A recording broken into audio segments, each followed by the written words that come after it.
Hello everyone, welcome to expert online academy. ఈ రోజు మన క్వశ్చన్ వచ్చేసి 2023 సంవత్సరానికి దాదా సాహెబ్ పాల్కే అవార్డును ఎవరు అందుకున్నారు అంటున్నారు. ఓకే, సో ఇక్కడ ఆప్షన్ చూడండి: మోహన్ లాల్, మిథున్ చక్రవర్తి, రజనీకాంత్, బిఎన్ రెడ్డి. దాదా సాహెబ్ పాల్కే వచ్చేసి ఇతను ఒక producer, director and film maker అండి. ఇతను భారత సినీ ఇండస్ట్రీకి చేసినటువంటి సేవలకు గాను మనకు ఫాదర్ ఆఫ్ ఇండియన్ ఫిలిమ్స్ అంటారు. సో ఇతనికి గుర్తింపుగానే మనకు ప్రతి సంవత్సరం కూడా దాదా సాహెబ్ పాల్కే అవార్డ్స్ అని ఇవ్వడం జరుగుతుంది.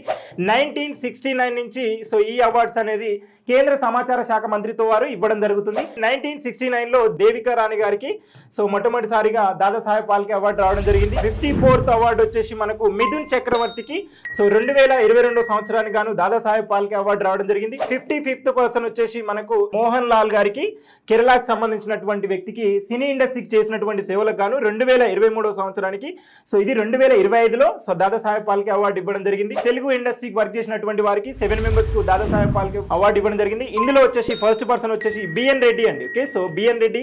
So the next second person వచ్చేసి పైడి జయరాజ్. Okay, so Paidi Jayaraj. ఈ విధంగా మనకు తెలుగు వ్యక్తులు. సో రజనీకాంత్ గారికి వచ్చేసి ఇక్కడ so 2019లో so Dada Saheb Phalke award రావడం జరిగింది. మిథున్ చక్రవర్తికి 2022లో ఈ అవార్డు అండి. సో బిఎన్ రెడ్డి వచ్చేసి తెలుగు వ్యక్తులలో మొట్టమొదటి వ్యక్తి. సో మోహన్ లాల్ వచ్చేసి సో మనకు 2023 సంవత్సరానికి దాదా సాహెబ్ పాల్కే అవార్డు అందుకున్నటువంటి వ్యక్తి. Okay, so thank you.